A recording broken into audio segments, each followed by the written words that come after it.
कोणों के प्रकार एवं उनके गुण। न्यून कोण 90 से कम के कोण न्यून कोण होते हैं।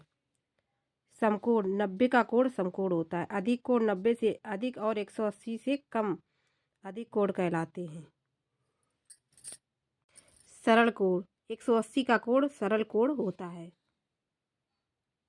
बृहद कोण 180 से अधिक और 360 से कम कोण बृहद कोण होता है। पूरक कोण 360 का कोण पूर्ण कोण 360 का कोण पूर्ण कोण होता है। पूरक कोण जिन दो कोणों का योग 90 डिग्री होता है उसे एक दूसरे के पूरक कोण कहलाते हैं। 60 का पूरक 30, 45 का पूरक 45। समपूरक कोण जिन कोणों का योग 180 होता है उन्हें एक दूसरे के संपूरक कोण कहते हैं। पूरक कोण को कोटि पूरक कोण भी कहते हैं। जैसे 100 का कोण और 80 एक दूसरे के संपूरक हैं।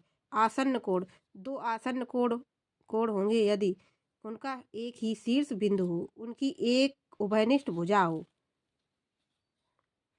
रेखीय युग्म यदि दो आसन्न कोणों का योग 180 हो तब एक रेखीय युग्म बनता है।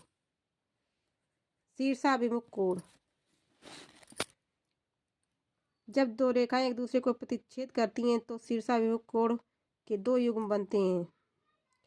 शीर्षाभिमुख कोणों का मान सदैव समान होता है। तिर्यक रेखाएं ऐसी रेखाएं जो दो या दो से अधिक समांतर रेखा को काटती है तिर्यक रेखा कहलाती है। दो समांतर रेखाएं एक तिर्यक रेखा काटती है तो एकांतर कोण बराबर होते हैं।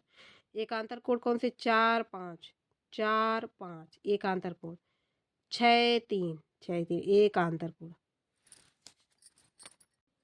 संगत कोण बराबर होते हैं। 1 6 2 5 4 7 3 8 6 1 2 5 7 4 3 8 संगत कोण। एक ही ओर बने हुए अंतःकोणों का योग समकोण होता है। जैसे 4 6 3 5 बने अंतःकोणों का योग 180 होता है। 4 6 3 5। उदाहरण यदि किन्हीं दो समांतर रेखाओं को कोई तिर्यक रेखा काटे तो निम्नलिखित कौन सा असत्य होगा? एकांतर कोण बराबर होते हैं। एक ही ओर बने कोणों का योग 180 होता है। समांतर रेखा पर बने कोई भी दो कोण संपूरक होंगे। ये गलत है। समांतर रेखा पर बने कोई भी दो कोण संपूरक नहीं होंगे। संगत कोण बराबर होंगे। एक ही ओर बने अंतःकोणों का योग 180 होगा। एकांतर कोण बराबर होंगे तो तीसरा गलत है।